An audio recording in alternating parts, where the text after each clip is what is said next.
tetapi dia tertikam oleh karena pemberontakan kita. Dia diremukkan oleh karena kejahatan kita. Ganjaran yang mendatangkan keselamatan bagi kita ditimpakan kepadanya. Dan oleh bilur-bilurnya kita menjadi sembuh. Kita sekalian sesat seperti domba. Masing-masing kita mengambil jalannya sendiri. Tapi Tuhan telah menimpakan kepadanya kejahatan kita sekalian.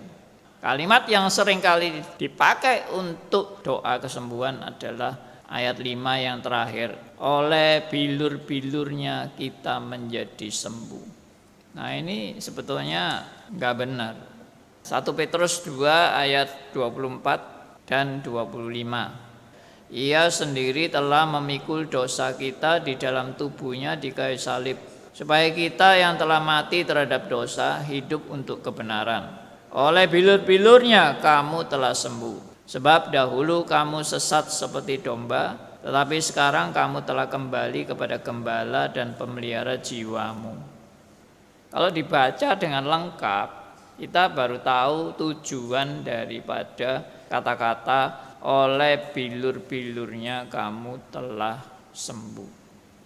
Jadi kalau Anda besuk, mendoakan orang sakit, lalu pakai ayat ini, oleh bilur-bilurnya kamu telah sembuh, lalu didoakan supaya dia sembuh dari penyakitnya, itu Anda salah pakai ayat.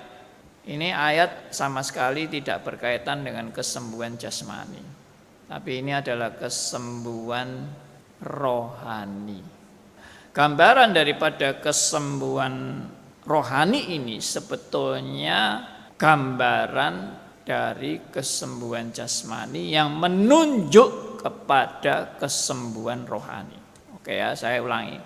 Kesembuhan jasmani yang menunjuk kepada kesembuhan rohani. Jadi sebetulnya ini adalah suatu simbol kesembuhan itu apa sih? Kesembuhan itu kan memulihkan dari keadaan sakit.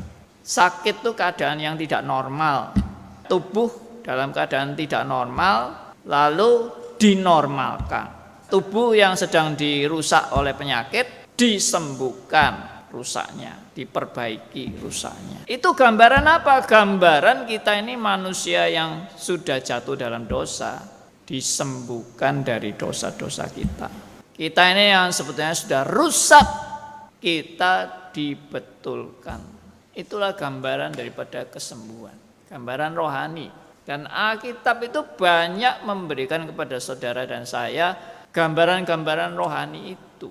Matius 8 ayat 16 sampai 17. Menjelang malam dibawalah kepada Yesus banyak orang yang kerasukan setan, dan dengan sepatah kata Yesus mengusir roh-roh itu dan menyembuhkan orang-orang yang menderita sakit.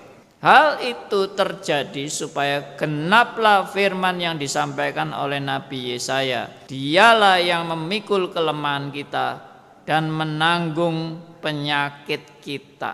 Nah, kita kalau tidak ngerti ayat ini, dipikir memang tujuan Tuhan Yesus itu melenyapkan segala penyakit. Salah. Kalau kita lihat konteksnya, Yesaya itu ya, yang disebut di Yesaya bahwa dialah yang memikul kelemahan kita dan menanggung penyakit kita, itu penyakit rohani.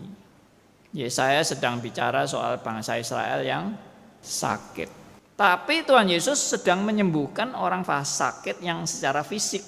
Jadi orang sakit yang secara fisik ini dikaitkan dengan kesembuhan rohani.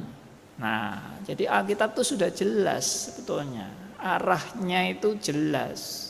Dan bukan hanya contoh ini saja bahwa ada tindakan secara fisik yang menggambarkan rohani.